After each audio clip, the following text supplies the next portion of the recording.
일본이 오늘부터 반도체 소재 3개 품목에 있어 우리나라에 대한 수출 규제를 시작합니다. 아베 총리는 약속을 지키지 않은 상대국에 대한 당연한 조치라며 징용 판결 보복임을 사실상 시인했고 일본 내부에서도 비판 여론이 높아지고 있습니다. 학교 급식, 돌봄 노동자들을 중심으로 한 공공부문 비정규직 파업이 이틀째 계속됩니다. 어제 전국 2,500여 개 학교가 대체 급식을 했고 초등학교 돌봄 교실도 일부 차질을 빚었습니다. 스티븐 비건 미 국무부 대북 특별대표가 북핵 동결을 언급한 것으로 전해졌습니다. 최종 목표는 비핵화지만 북한과의 협상에 유연하게 접근하겠다는 의도가 아니겠냐는 분석이 나옵니다. 북한 목선의 삼척항 입항 사건에 대해 정부가 경계작전에 구멍이 있었다며 사과하고 지휘부를 문책했습니다. 하지만 축소, 은폐 의혹은 여전히 풀리지 않고 있습니다. 네, 바로 오늘입니다. 우리나라에 대한 일본의 수출 규제. 일단 반도체 소재 3개 품목에서만 시작되지만 일본 정부는 더 늘리는 방안 검토 중입니다. 아베 총리는 적반하장식의 궤변을 계속 이어가고 있습니다. 상대국, 즉 한국이 약속을 지키지 않아서 지금까지의 우대 조치를 철회하는 거다 이렇게 주장했는데 약속은 무슨 약속을 말하는 거고 또 자기들이 무슨 우대를 해줬다는 건지 도통 알아듣기가 힘듭니다. 일본 언론들조차 어리석다고 논평하고 있습니다. 도쿄 이민영 특파원의 보도입니다. 일본 경제산업상은 한국에 대한 수출 규제를 예정대로 오늘 실시할 거라고 밝혔습니다. 철회는 전혀 생각하지 않고 있다는 겁니다. 되레 수출 규제 품목 확대를 검토하고 있습니다. 대상은 군사 전용이 가능한 전자부품과 관련 소재, 압박 수위를 높여 강제징용 배상 판결에 대한 한국 정부의 행동을 촉구하려는 의도라고 교도통신은 분석했습니다. 정부 내 반대를 무릅쓰고 규제를 강행했던 아베 총리는 징용 문제는 역사 문제가 아니라 국가 간의 약속 문제라는 억지 주장을 이어갔습니다. 그러면서 이번 수출 규제는 WTO 위반이 아니라 약속을 지키지 않는 상대에 대한 당연한 결정이라고 주장했습니다. 相手の国が調査に申し上げれば約束を守らないという中においては今までの優遇措置は取れない。 일본 내에서도 아베 정권을 비판하는 목소리가 더 커졌습니다. 아사히 신문은 사설을 통해 정치 목적의 무역을 이용하는 어리석은 보복을 즉시 철회하라고 촉구했습니다. 강제징용 배상 판결 대항 조치가 아니라는 주장은 설득력이 없고 무책임하다고 꼬집었습니다. 도쿄신문도 사설에서 과거 중국과 영유권 분쟁 당시 일본은 히토류 수출 제한 조치를 한 중국을 비난했었다며 규제가 특효약이 아니라고 일갈했습니다. 일본 경제계에서도 이번 수출 규제가 부메랑이 돼 결국 일본 기업들에게 피해를 줄 거라며 신중한 접근을 요구하는 목소리가 갈수록 커지고 있습니다. 도쿄에서 KBS 뉴스 이민영입니다. 네, 일본 정부는 우리가 가장 아파할 1, 2, 3번을 집어냈다. 청와대 김상조 정책실장이 한 말입니다. 일본에서 경제 보복을 할 걸로 예상하고 우리 정부도 대상 품목의 리스트를 미리 뽑아봤는데 그중 맨 앞에 3개를 일본이 실제로 지목했다는 겁니다. 보도에 김지선 기자입니다. 일본의 수출 규제 조치 전에 가능성 있는 소재나 부품을 골라냈더니 긴 리스트가 나왔다. 그런데 실제 규제 조치가 나온 걸 보니 그중 1, 2, 3번이었다. 청와대 경제정책사령탑인 김상조 정책실장의 말입니다. 우리가 가장 아프다라고 느낄 수 있는 품목을 콕 집어냈다는 겁니다. 김 실장은 3가지 품목 중 불화수소는 이미 기업에 신호를 줘서 준비를 했고 5대 그룹 부회장에게 연락해 추가 조치 예상 품목과 정부에 요청할 사항도 제출받았다고도 했습니다. 주요 기업들에 직접 연락을 해서 국익을 위해서는 정부와 재계가 함께 소통하고 협력해야 된다는 뜻을 전달을 하고 지금 협의를 하고 있습니다. 우리 정부도 사전에 대응을 하고 있었다는 건데 일본 정부가 그만큼 세밀히 준비했다는 걸 확인할 수 있습니다. 일본 정부의 조치가 즉흥적이라고 보십니까? 아니면 상당한 준비를 거쳐서 세밀한 준비를 거쳐서 나온 조치라고 보십니까? 예, 준비를 해서 나온 조치라고 생각합니다. 청와대의 설명에도 국회에선 우리 정부의 대응이 너무 안일한 것 아니냐는 지적도 나왔습니다. 작년에 11월 일본의 아소다로 부총리가 우리 반드시 경제 보복한다. 그리고 점점 아까 외교적인 절차를 밟으면서 강도 높게 우리들에 대해서 여러 가지 경고를 했습니다. 청와대는 앞으로도 확보한 리스트를 기반으로 위기 관리를 충실히 하며 대응해 나가겠다고 밝혔습니다. KBS 뉴스 김지선입니다. 네, 공공부문 비정규직 파업이 어제 시작됐습니다만 그중에서도 가장 참가 비중이 높고 또 사회적으로도 관심이 높은 건 아무래도 학교 비정규직 노동자들일 겁니다. 당장 이들이 일손을 놓으면서 상당수 학교가 급식이나 돌봄 교실에 차질을 빚었기 때문인데요. 천효정 기자가 첫날인 어제 상황들을 취재했습니다. 서울의 한 초등학교 급식 조리실이 텅 비었습니다. 비정규직 조리사 5명 모두 파업에 참여했습니다.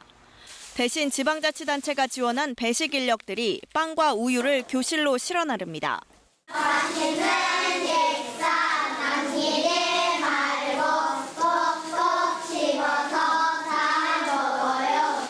학교 비정규직 파업 첫날. 전체 급식 대상 1,400여 학교 가운데 2,500여 학교가 점심 급식 대신 도시락이나 빵 등을 제공했습니다. 밥 먹고 싶었어요. 배고팠어요. 230개 학교는 아예 급식이 필요 없도록 단축 수업을 했습니다. 예고된 상황, 각오한 불편이어도 현장의 혼란은 어쩔 수 없었습니다. 병원을 어디 그래도 병원 갔다가 지금 막 뛰어와가지고 싸가지고 와서 먹이고 이제 바로 방과후 들어가야 되니까. 진짜 식당도 많이 없는데 어떻게 해야 되나? 저기 반찬해 보신 분도 계시네요. 일부 초등학교에서는 돌봄 교실도 차질이 생겼습니다. 교직원을 대신 투입해 운영 중단을 막은 학교도 있지만 130여 개 학교에선 돌봄 교실이 문을 닫았습니다. 교육부는 전국의 유치원과 초중고교에 근무하는 비정규직 15만여 명 가운데 2만 2천여 명이 파업에 참여한 것으로 파악했습니다. 학교 비정규직 노동자들은 서울 광화문광장 집회에 참석해 기본급 6.24% 인상과 차별 철폐 등을 요구했습니다. KBS 뉴스 천효정입니다. 북핵 폐기냐 동결이냐 이 문제를 놓고 지금 워싱턴 정가가 조금 시끄럽습니다. 핵을 완전히 없애는 폐기 말고 가지고 있는 걸 묶어두는 동결 쪽으로 미국 정부가 선회한 것 아니냐 하는 일부 보도가 나오면서 불을 지폈는데요. 대북 협상을 이끄는 비건 대표는 동결을 원하긴 하지만 그것이 최종 목표는 아니라며 일단 동결 관련 언급을 하긴 했습니다. 그걸 협상의 지렛대로 삼아서 다음 단계로 가려는 유연한 자세로도 해석이 가능합니다. 워싱턴 김웅규 특파원의 보도입니다. 트럼프 대통령과 김정은 위원장의 판문점 만남이 이루어진 날, 비건 대표는 귀국 비행기에서 미국은 북한의 대량 살상 무기 프로그램에 완전한 동결을 원한다고 말했다고 인터넷 매체 악시오스가 전했습니다. 다만 북한이 완전한 동결을 했다고 해서 대북 제재를 해제할 의사는 없으며 북한의 완전한 비핵화라는 목표를 포기한 것이 아니라고도 했습니다. 앞서 비건 대표는 뉴욕타임즈 기사에서 트럼프 행정부가 북한의 핵 동결을 목표로 한다는 데 대해 이는 미국의 목표가 아니라고 말한 바 있습니다. 목표는 아니지만 북한과 협상 과정에서 핵 동결을 시작으로 논의를 진전시킬 수 있다는 뜻으로 해석됩니다. 비건 대표는 핵 동결 최종 상태에 대한 아이디어 그리고 여기에 기반한 북핵 포기를 위한 로드맵을 원한다고 했습니다. 제재 해제는 하지 않겠지만 인도적 지원, 인적 교류, 북미 대표부 상호 설치 등은 할 수 있다고 말한 것으로 전해졌습니다. 미국이 대북 협상에서 유연한 접근을 구체화한 것 아니냐는 분석이 나옵니다. Both sides understand the need for a flexible approach. This is the only way to move forward in diplomacy. We understand that to find mutually beneficial solutions. 문제는 제재 해제 없이 인도적 지원 등을 내놓을 미국에 북한이 어떻게 반응할지입니다. 비건 대표가 제시한 대표부 교환 등은 이미 하노이 회담 때 거론된 바 있습니다. 프리즈, 즉 핵 동결 개념은 미국이 북한을 핵보유국으로 인정하는 것 아니냐는 비판을 불러일으켰습니다. 그러나 비건 대표의 발언으로 보면 핵 동결이 미국의 최종 목표는 아닌 것 같습니다. 워싱턴에서 KBS 뉴스 김웅규입니다. 네, 이어서 사건 사고 소식입니다. 충북 제천에서 20대 상근 예비역이 사귀던 여성을 살해한 혐의로 긴급 체포됐습니다. 정의당 원내대표 윤소아 의원실에는 어제 저녁 수상한 소포가 배달돼 경찰이 수사에 나섰는데요. 소포 안엔 칼과 협박 편지 등이 들어 있었습니다. 김지숙 기자가 정리했습니다. 사귀던 여성을 살해한 혐의로 26살 상근 예비역 A씨를 경찰이 긴급 체포해 조사하고 있습니다. A씨는 어제 자신이 사는 제천시 화산동의 원룸에서 23살 여성 B씨의 목을 졸라 살해한 혐의를 받고 있습니다. A씨는 군부대 관계자와 근처 지구대에 가서 범행을 털어놓은 것으로 알려졌습니다. 경찰은 범행 동기 등을 조사한 뒤에 군 수사기관으로 A씨를 넘길 계획입니다. 정의당 원내대표 윤소화 의원실에 협박성 소포가 배달돼 경찰이 수사에 나섰습니다. 어제 저녁 6시쯤 윤소화 의원실에 배달된 소포입니다. 흉기와 죽은 새, 플라스틱 용기와 편지가 들어있습니다. 태극기 자결단이 썼다는 편지에는 민주당 이중대 앞잡이, 조심해라 너는 우리 사정권에 있다 등 협박 문구가 적혀 있었습니다. 경찰은 의원실에서 소포를 회수해 정밀 감식하고 있습니다. 또 소포를 보낸 사람을 추적하고 있다고 밝혔습니다. 연기가 피어오르는 주택 반지하로 소방대원들이 들어갑니다. 입구 쪽 벽과 집 안은 까맣게 그을렸습니다. 어제 오후 4시 15분쯤 서울 금천구의 2층짜리 주택에서 불이 나 20여 분 만에 꺼졌습니다. 옷장과 냉장고 등 1,000만 원가량의 집안 물건들이 불에 탔습니다. 소방당국은 반지하 집 안방에서 불이 시작된 걸로 보고 화재 원인을 분석하고 있습니다. KBS 뉴스 김지숙입니다. 전 남편을 살해한 혐의로 구속된 고유정이 범행을 하면서 순간순간을 일부 사진으로 남긴 사실이 확인됐습니다. 범행했던 펜션에서 2장, 그리고 제주에서 빠져나올 때 1장인데 검찰은 이 사진들을 유력한 증거로 보고 있습니다. 보도에 안서영 기자입니다. 지난 5월 25일 제주도 내 한 펜션으로 전 남편과 아이를 데려간 고유정. 검찰은 이날 저녁 8시 10분쯤 고유정이 수면제 성분인 졸피뎀이 든 음식물을 전 남편에게 먹인 뒤 살해한 것으로 추정했습니다. 이유는 고유정의 휴대전화에서 확보한 사진들 때문입니다. 저녁 8시 10분을 가리키는 벽시계와 현관문에 가지런히 놓인 전 남편의 흰 운동화. 같은 시각 카레가 묻은 그릇들과 졸피뎀을 넣어간 분홍색 파우치가 널브러져 있는 싱크대도 찍혔습니다. 검찰이 고유정의 사진에서 단서를 찾게 된 건 현 남편의 진술 때문입니다. 검찰은 현 남편으로부터 고유정이 중요한 행동을 사진으로 남기는 습관이 있다는 진술을 확보해 사진 3장을 유의미한 증거로 특정했다고 밝혔습니다. 나머지 1장은 고유정이 완도행 여객선을 타고 제주를 빠져나가던 5월 28일 저녁에 찍은 사진입니다. 이날 저녁 8시 54분 여객선 5층 갑판에 덩그러니 놓인 검은색 여행용 가방을 찍은 건데 30여 분 뒤 이 가방에서 검은 봉지 5개를 꺼내 바다에 버린 고유정의 모습이 CCTV에 포착되기도 했습니다. 경찰 조사에선 이 여행용 가방에서 혈흔이 검출되지 않았지만 검찰은 국가수의 재감정을 의뢰했습니다. 검찰은 고유정에게 이 사진들을 찍은 이유를 물었지만 고유정은 기억이 파편화돼 있다며 끝까지 진술을 거부했습니다. 내가 이 범행이 발각되지 않을 것이라는 자신감 때문에 사진을 찍었을 것으로 보이지만 결국은 그것이 본인의 발목을 잡는 증거로서 역할을 했기 때문에 사실은 실패한 기억 저장이다라고 볼 수 있겠죠. 제주지방법원은 오는 15일 살해와 사체 손괴 은닉 혐의로 기소된 고유정의 공판 준비기일을 열고 쟁점을 정리할 예정입니다. KBS 뉴스 안서연입니다. 충남 청양군 한 정수장이 공급하는 수돗물에서 기준치를 최대 3배 웃도는 우라늄이 나왔습니다. 우라늄은 노약자들이 오랜 기간 섭취하면 신장에 무리를 주는 방사성 물질인데요. 자치단체의 허술한 대응에 지역 주민들 1,100여 가구가 몇 달 동안이나 우라늄 초과된 수돗물을 마시고 써왔습니다. 이수민 기자가 취재했습니다. 충남 청양군에 있는 정산 정수장입니다. 근처 마을 1,100여 가구에 수돗물을 공급하는 곳입니다. 올해 1월 정기 수질 검사에서 방사성 물질인 우라늄이 검출됐습니다. 정수 과정을 다 거친 물 1리터당 우라늄이 67.9 마이크로그램 나왔습니다. 기준치 30 마이크로그램의 2배를 웃도는 수치입니다. 다음 달엔 더 심해졌습니다. 1리터에 105.7 마이크로그램의 우라늄이 나와 기준치의 3배를 훌쩍 뛰어넘었습니다. 3월에도 기준치의 2배 넘는 우라늄이 검출됐습니다.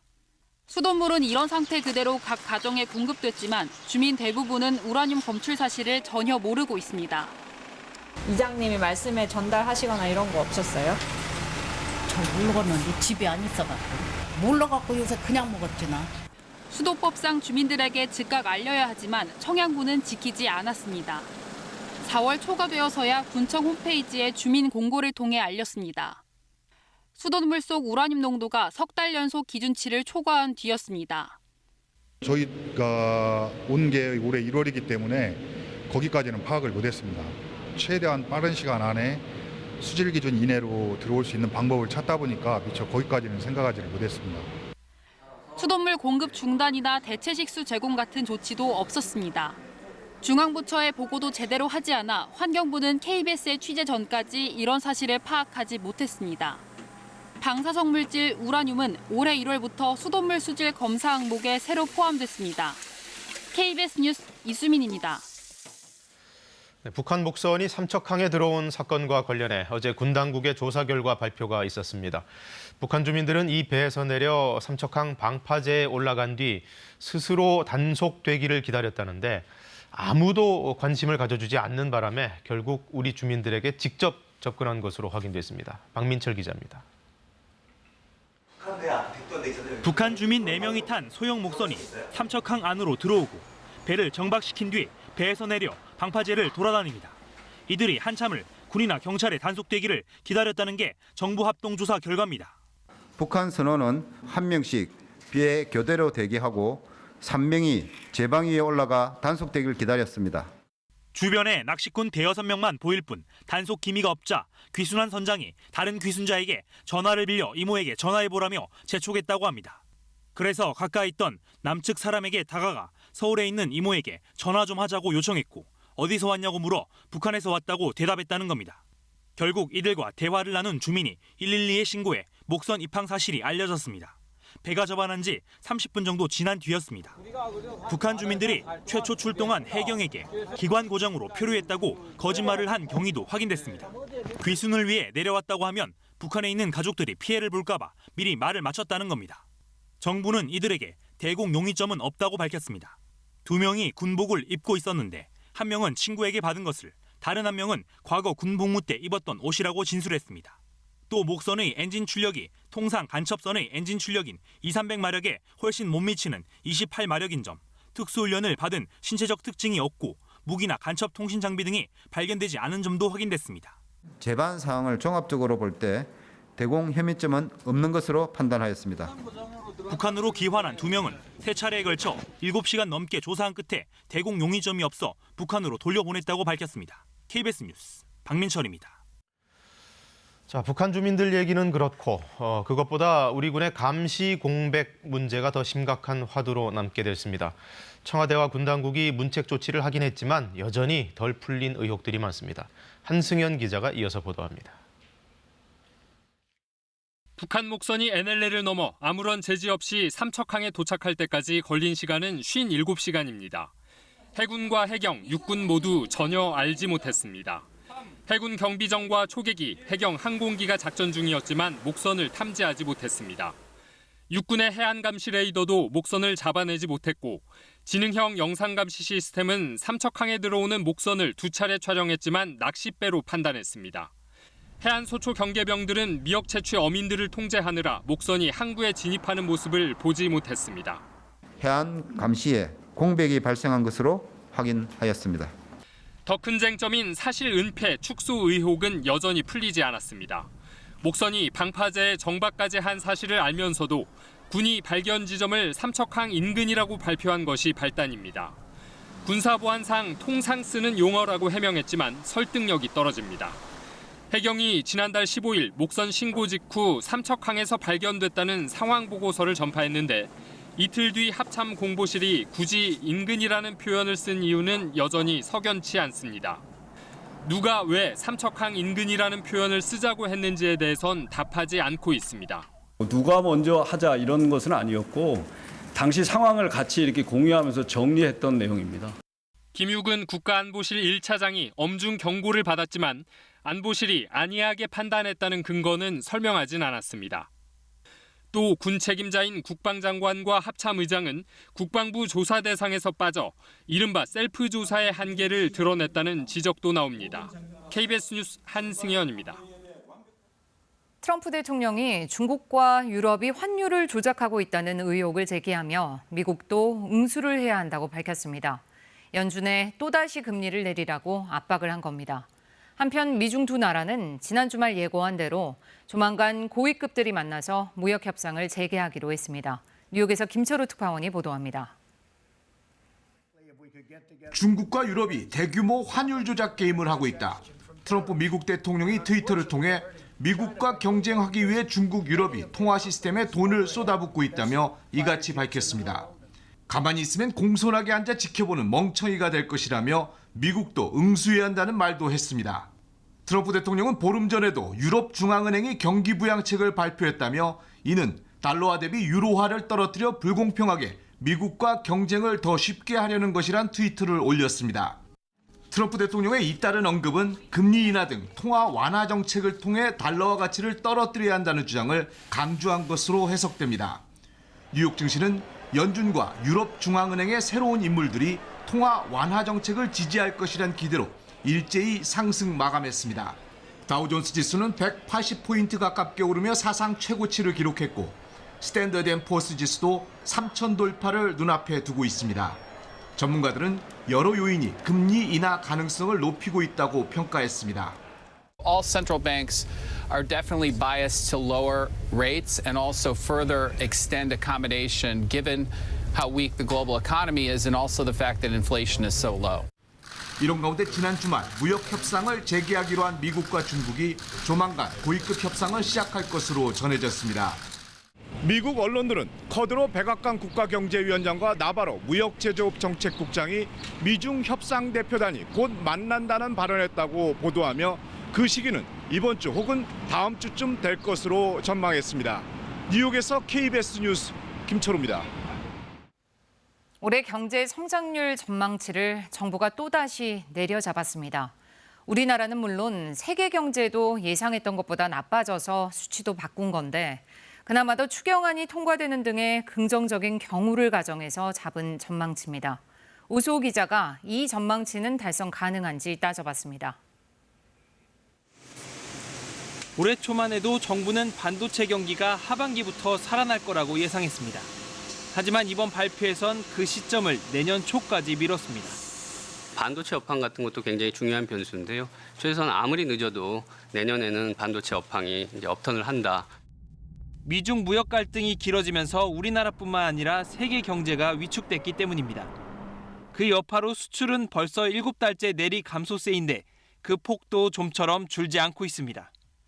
상황이 예상보다 나빠지니 결국 전망치를 내린 겁니다. 하지만 여전히 민간 기관의 전망보다 높은 수치라 쉽지 않은 목표라는 지적이 나옵니다.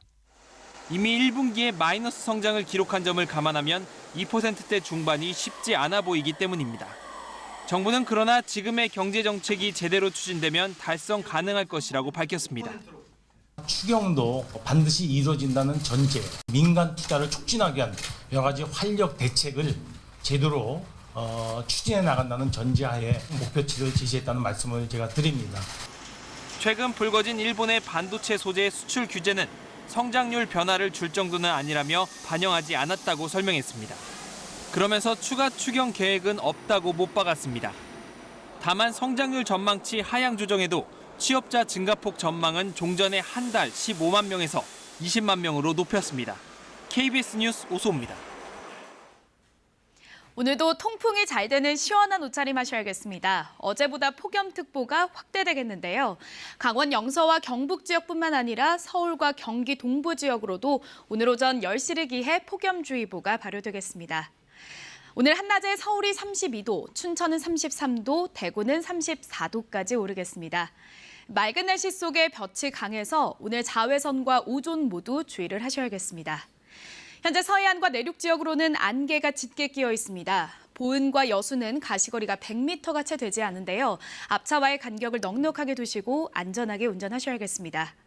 오늘 서해상에 위치한 고기압의 영향을 받으면서 전국에 맑은 하늘이 드러나겠습니다. 대부분 지역에서 미세먼지 농도 보통 수준 보이겠지만 부산과 울산에서는 미세먼지 농도 나쁨 단계가 예상됩니다. 현재 기온은 대부분 지역에서 20도 안팎의 기온 보이고 있습니다. 한낮에는 서울이 32도, 춘천과 원주는 33도까지 오르겠고 대전 31도, 광주 32도, 울산도 30도로 어제보다 기온이 높겠습니다. 바다의 물결은 모든 해상에서 비교적 잔잔하겠지만 서해와 남해안에서는 만조시 저지대에서 침수 피해 없도록 유의하셔야겠습니다. 당분간 기온은 계속 오름세를 보이겠습니다. 날씨 정보 전해드렸습니다. 생후 7개월 된 딸을 방치해 숨지게 한 부부에게 검찰이 아동학대 치사가 아닌 살인죄를 적용하기로 했습니다. 모르고 그런 게 아니라 알고 그랬을 가능성, 즉 고의성에 방점을 둔 건데 두 부부가 태어난 듯 나눈 문자 메시지가 결정적으로 작용했습니다. 보도에 임명규 기자입니다. 인천의 한 아파트에서 숨진 채 발견된 7개월 아기. 상자에 담겼던 아기는 부검 결과 위와 소장 등의 음식물이 없었습니다. 경찰은 아기를 방치한 혐의로 부모에게 아동학대치사죄를 적용해 검찰에 넘겼습니다. 하지만 검찰은 죄명을 살인죄로 바꿔 구속 기소했습니다. 검찰은 이들 부부가 주고받은 문자 메시지에 주목했습니다.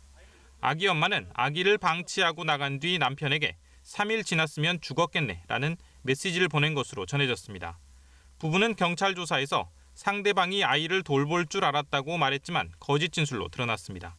검찰 관계자는 생후 7개월인 딸이 3, 4일 이상 분유나 수분을 먹지 않아 사망할 수 있다는 걸 알고도 방치했기 때문에 고의가 인정된다고 밝혔습니다.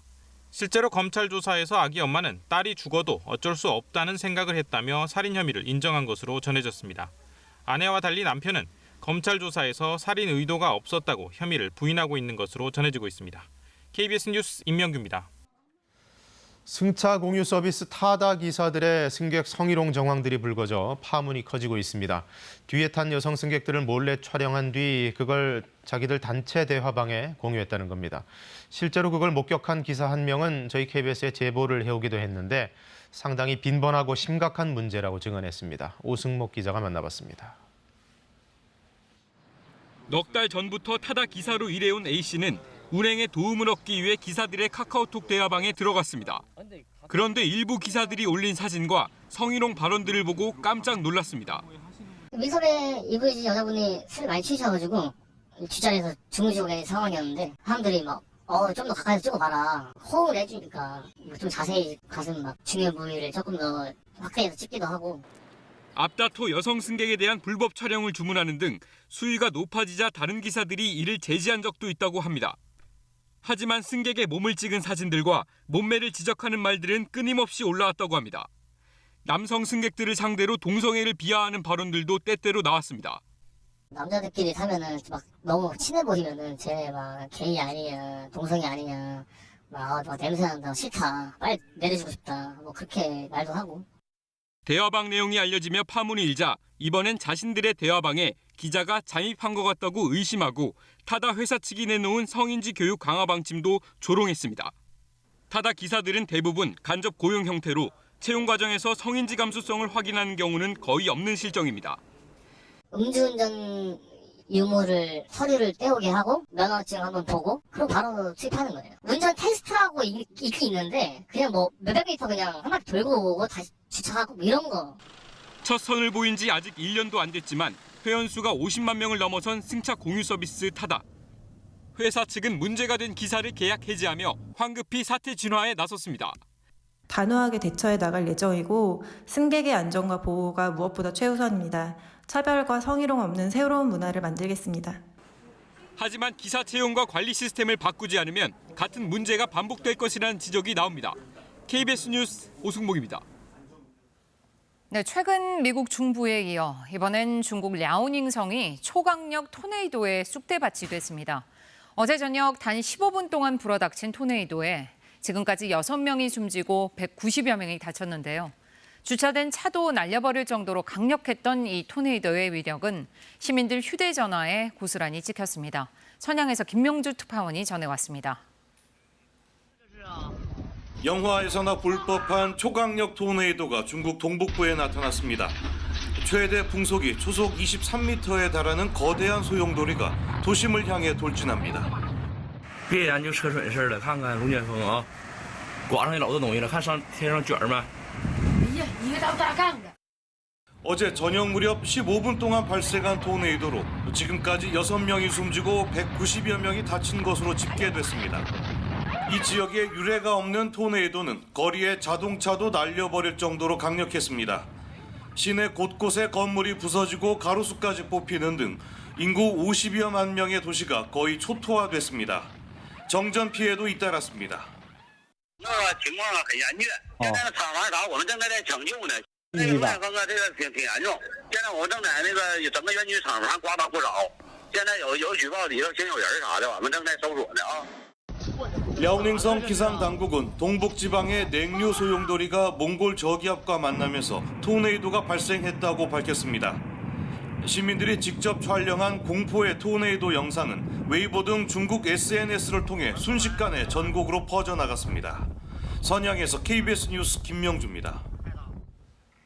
네, 생일 케이크 위에 촛불을 끄는 이 여성, 필리핀의 독재자 마르코스의 부인인 이멜다입니다.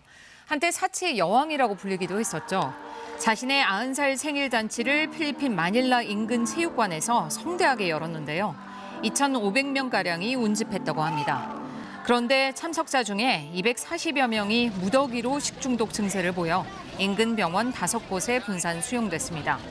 이멜다는 지난해 11월 필리핀 반부패 특별법원에서 2억 달러, 우리 돈으로 약 2,256억 원을 해외로 빼돌린 혐의 등으로 최장 징역 77년형이 선고됐었습니다.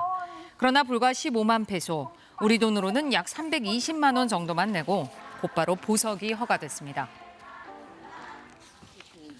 극심한 가뭄이 닥친 이라크 북동부 쿠르드족 거주 지역의 한 저수지입니다. 수위가 낮아지면서 벽 같은 게 드러났는데요. 약 3,400년 전 이 지역을 다스리던 미탄니 왕국의 궁전이라고 합니다. 우리나라로 치면 고조선 시대죠. 메소포타미아 티그리스강 주변에서 번성한 나라지만 실체는 베일에 쌓여 있었습니다. 케민으로 알려진 이 궁전은 강에서 약 20m 떨어진 높은 지대 위에 세워졌는데요. 진흙벽돌로 두께 2m까지 벽을 쌓아 만든 세심하게 설계된 건물이었다고 합니다. 장마전선이 머물고 있는 일본 남부 규슈 지방에 누적 강수량 1000mm라는 기록적인 폭우가 내리면서 피해가 속출하고 있습니다. 비는 지난달 28일부터 계속 내리고 있는데요. 현재 남부 지역인 가고시마, 미야자키, 구마모토 3개 현의 주민 124만 명에게 피난 지시가 내려졌습니다. 일본 기상청은 어젯밤부터 오늘 오전까지 규슈 남부 지역의 누적 강수량이 350mm에 달하고 주말까지도 비가 이어질 것으로 전망했습니다. 지금 세계는입니다. 네, 공모전에서 상을 받은 젊은 공예가들, 알고 보니 그 분야의 명장인 자기 아버지의 작품을 들고 나와서 출품한 정황도 있고, 혹은 자기 아버지가 주관한 대회에서 남매가 나란히 상을 가져간 일도 있었습니다. 가족잔치냐 이런 비판이 나오고 있는데요. 지종익 기자가 취재했습니다. 지난 2016년 대한민국 공예품 대전 광주 지역 대회에 출품됐던 도자기입니다. 대학원생 손모 씨가 출품해 학생부 최고상인 우수상을 받았습니다. 작품에 새겨진 낙관을 보니 도자기 아래쪽에 무화라고 써 있습니다. 손 씨의 아버지이자 도자기 명장인 손동진 씨의 호가 새겨져 있습니다. 바닥의 지석은 손동진 명장의 개인 도요, 즉 가마의 이름입니다. 명장 호 가져간다는 건 말이 안 되지. 그냥 아버지 작품을 갖다 아들이 들었다 갖다 그냥 냈다는 것밖에 안 되는데. 꼼꼼하게 봐야 되는데 뭐 그런 걸 못 본 심사위원 책임도 있겠네 그러면. 손 명장은 1년 뒤 대한민국 황실공예 대전에 같은 작품을 자신의 이름으로 출품했습니다. 제가 만들고 또 아들이 문양 같은 것도 같이 공유를 해서 해요. 그래서 거기 보면은 꼭 그 작품 낸 것이 꼭 제 작품이었을까 생각이 들어요. 지난 2010년 관광기념품 공모전에는 2명의 최모 씨가 오칠을 한 술잔과 자개 작품으로 각각 입상했습니다. 이들은 나전 7기 명장 최석현 씨의 딸과 아들로 밝혀졌습니다. 또 최 명장의 사위도 같은 공모전에 오칠 젓가락을 출품해 입상했습니다. 최 명장은 당시 공모전을 주관했던 광주 공예협동조합 이사장이었습니다. 최 명장은 규정상 문제가 없었다고 말합니다. 우리 아들도 딸도 우리 가족 식구들이 다 같이 그렇게 하고 있는 상황이었어요. 사라져가는 전통공예의 명맥을 살리려는 공예품 공모전이 일부 명장들의 가족잔치처럼 변질되고 있습니다. KBS 뉴스 지종익입니다. 네, 개봉 영화 소식입니다. 이번 주에는 평생 다른 사람의 유무죄를 판단해온 판사가 막상 자신을 판가름하게 됐을 때는 어떤 결정을 내릴지 그 문제를 세심하게 짚어보는 영국 영화가 눈에 띈다고 합니다. 송형국 기자가 소개해드립니다. 신망받는 고등법원 판사 피오나, 사랑하는 남편보다 일이 먼저입니다. 당사자의 생명까지 좌우할 수 있는 판결에 온 힘을 기울입니다. 결혼 생활에 위기가 찾아오고 동시에 종교적 이유로 수혈을 거부한 17살 백혈병 환자의 치료 명령 여부를 결정해야 합니다. 이례적으로 환자를 직접 만나보기로 하고 병실을 찾은 피오나, 삶의 나지막한 소용돌이가 치기 시작합니다. 이언 맥큐언의 소설을 원작으로 영화는 판단이 직업인 주인공이 자신을 판단할 땐 주저하는 모습을 세세하게 비춥니다. 노년에 접어든 전문직 여성과 성년의 문턱에선 청년 사이에 피어나는 모호한 감정을 민감하게 담아냅니다. 이를 표현하는 명배우 에마 톰슨의 표정은 올해 주목할 연기 중 하나로 꼽을 만합니다. 범죄 현장에서 만난 40살 남성과 19살 여성, 뜻하지 않게 쫓기는 신세가 됩니다. 길동무가 된 두 사람이 각자의 사연을 드러내고 이들의 여정을 따라가는 관객은 주인공들이 망가진 삶에서 헤어나올 수 있을지 근심스레 쫓아갑니다. 배우이자 감독인 멜라니 로랑이 연출을 맡아 여성 감독답게 공간과 인물이 빚어내는 쓸쓸한 감정을 섬세하게 표현합니다. 또 여정 가운데 만나는 주변 인물들, 특히 여성 캐릭터들의 사려 깊은 눈빛 연기 또한 두드러지는 작품입니다. 지난해 서울 독립영화제 개막작으로 상영되며 주목받은 한낮의 피크닉도 개봉했습니다. 여행을 통해 가까운 이들의 마음을 확인한다는 주제로 3편의 단편을 모은 옴니버스 영화입니다. KBS 뉴스 송영국입니다.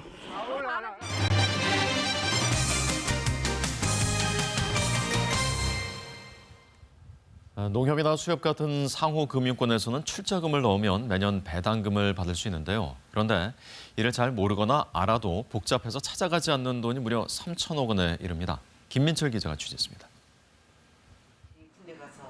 황성금 할머니는 3년 전 이사하면서 지역 신용협동조합을 탈퇴했습니다. 출자금과 그때까지 배당금 등 130여만 원을 돌려받았습니다.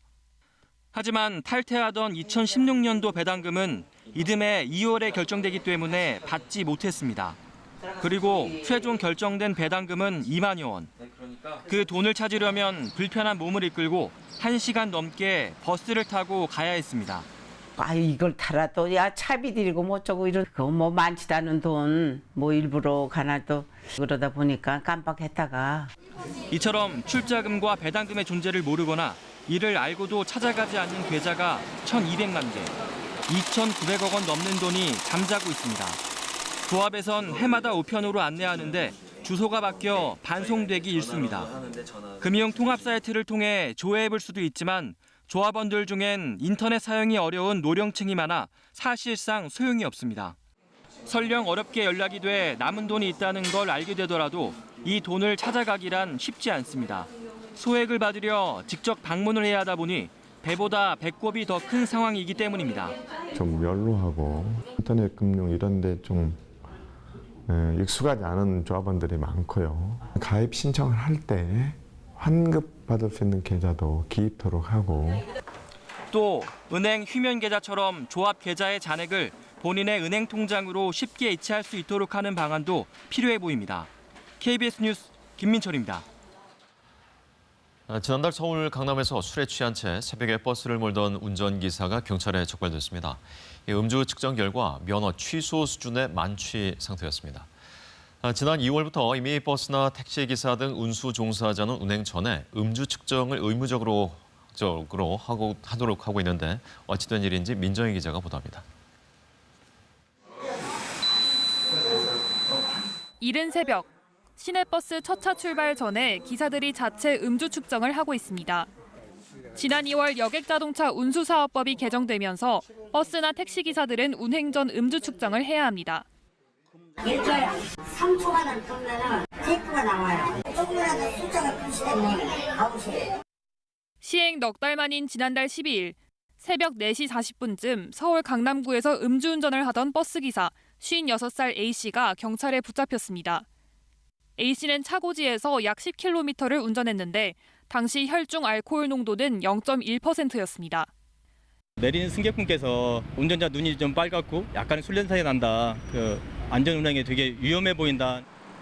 승객의 신고를 받고 출동한 경찰은 이곳에서 버스를 세웠습니다. 음주 측정 결과 A씨는 면허 취소 수준의 만취 상태였습니다. A씨는 전날 점심까지 술을 마시고 잠을 잤다고 말했지만 다음 날 적발 당시에도 몸에서 술 냄새가 났다고 경찰은 전했습니다. 당시 해당 운수업체는 A씨의 버스 운행 전 음주 측정을 하지 않았고 사측 책임자도 없던 것으로 드러났습니다. 출발을 할 때 그분들을 관리 감독하시는 분은 없으신 건가요? 본사에 있습니다. 뭐 CCTV도 있고 그래가지고 그걸로 이제 확인 감독하고 있는 거거든요.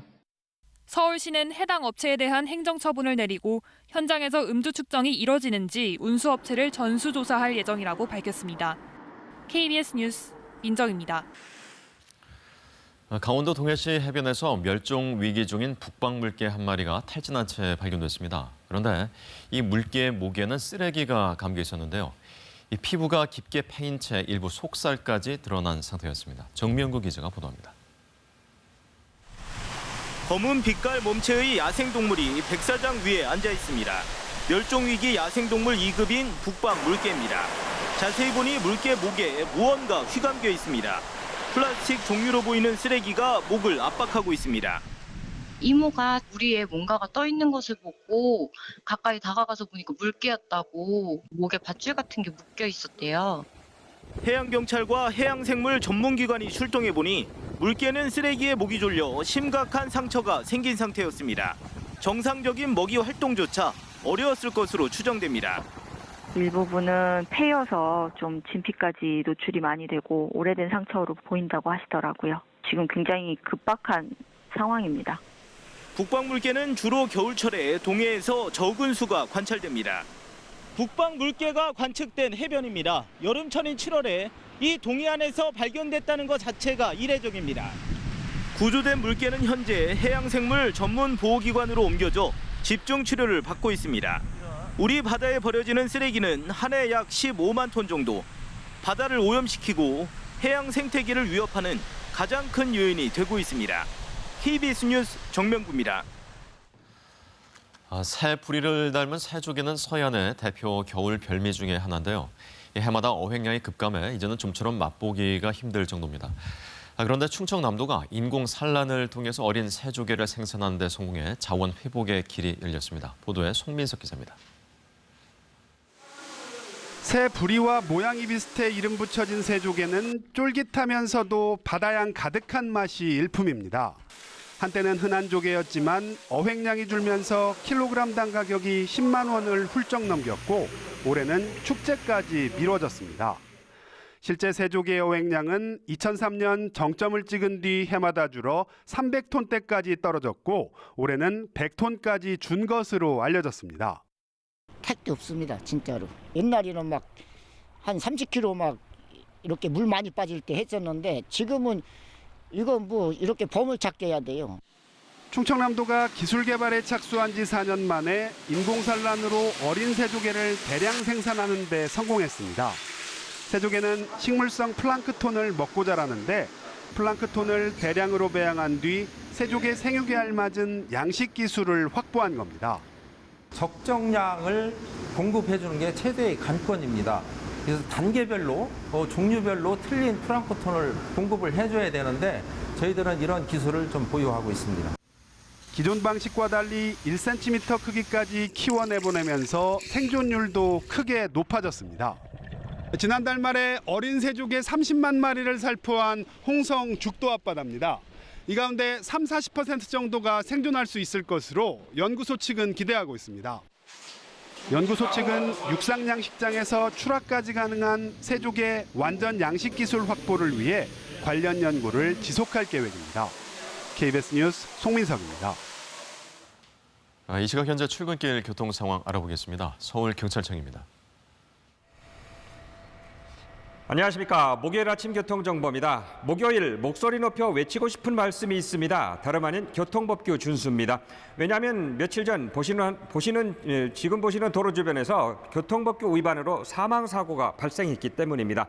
도로 상황 보시겠습니다. 올림픽대로 상습 정체 구간인 방화대교 부근이 오늘은 한산한 모습 보이고 있으며 이후로 여의교 남단에서 63빌딩 지날 때까지 평소보다 짧은 지체와 정체입니다.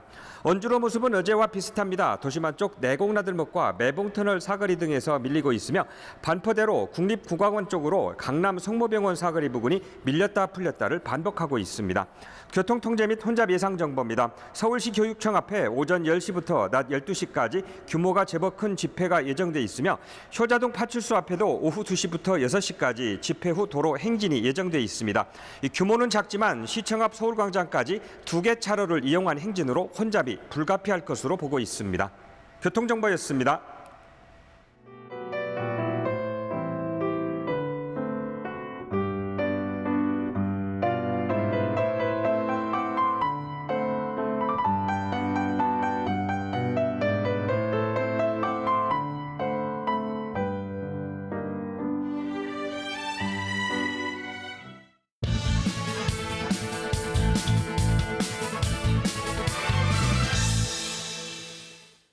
정부가 북한 목선의 삼척항 입항 조사 결과를 발표하고 경계 실패를 확인했습니다. 사건 발생 18일 만입니다. 사실을 축소 은폐하려던 정황은 없었다고 밝혔습니다. 다만 초기에 보안 측면에 치중하다 보니 정확하고 충분한 상황 설명이 이루어지지 않았다고 결론지었습니다. 조사 결과 북한 목선은 NLL을 지나 삼척항에 올 때까지 57시간 동안 해군 레이더에 잡히지 않았습니다. 해경 경비정 레이더와 항공기도 탐지하지 못했습니다. 육군의 해안 감시 레이더에는 포착됐지만 운용 요원이 놓치거나 해면 반사파로 오인했습니다. 야간에만 운용하는 열상 감시 장비는 목선이 입항할 때 꺼져 있었습니다. 사각지대를 도맡아 감시하는 지능형 영상 시스템도 있지만 운용 요원은 목선을 낚싯배로 판단했습니다. 해경은 최초 상황을 해군에게만 팩스로 보내 육군에는 동시 통보가 되지 않았습니다. 해군의 연락을 받은 육군부대 당직자는 부대장에게 상황을 즉각 보고하지 않았습니다. 경계는 물론 상황 전파와 보고에도 숱한 문제점이 드러난 것입니다. 축소 은폐 의혹과 관련해 관심이 쏠렸던 삼척항 인근이란 표현은 군사 보안상 통상적으로 사용해온 용어라고 정부는 밝혔습니다. 청와대 안보실이 초기 상황을 공개하지 말자고 했다는 주장도 사실이 아니라고 선을 그었습니다. 이 사건 국정조사를 요구해온 야당이 의문을 거두지 않고 있어서 논란이 수그러들지는 지켜볼 일입니다. 경계의 실패가 용납되지 않는 것은 실패의 원인이 군의 기강해이 때문인 경우가 많아서일 겁니다. 국방장관도 초기 상황을 안이하게 판단했다고 시인했습니다. 파문이 컸던 이번 사건으로 군에 대한 국민의 신뢰가 흔들리고 안보에 대한 불안감과 실망이 컸다는 것을 군은 명심해야 합니다. 경계 실패로 군 수뇌부가 국민 앞에 머리 숙이는 일 절대 있어서는 안 됩니다. 뉴스 해설이었습니다. 무더위에 건강관리 잘해주셔야겠습니다. 오늘은 어제보다 폭염특보가 확대되겠는데요. 강원 영서와 경북 지역뿐만 아니라 서울과 경기 동부 지역에도 오늘 오전 10시를 기해 폭염주의보가 발효되겠습니다. 한낮에 서울이 32도, 춘천 33도, 대구는 34도까지 오르겠습니다. 맑은 날씨 속에 볕이 강하게 내리쬐겠습니다. 오늘 자외선과 오존 모두 각별히 유의하셔야겠습니다. 현재 서해안과 내륙 지역에는 여전히 안개가 짙게 끼어 있습니다. 군산은 가시거리가 50m까지 좁혀져 있고요. 보은도 60m를 가리키고 있습니다. 안전하게 운전하셔야겠습니다. 오늘 전국에 맑은 하늘 드러나겠고 대부분 지역 미세먼지 농도 보통 수준 예상되지만 부산과 울산에서는 미세먼지 농도 나쁜 단계가 예상됩니다. 현재 기온 대부분 지역에서 20도 안팎의 기온을 보이고 있습니다. 한낮에는 서울이 32도, 원주는 33도까지 오르겠고 대전이 31도, 광주 32도, 울산은 30도로 어제보다 기온이 높겠습니다.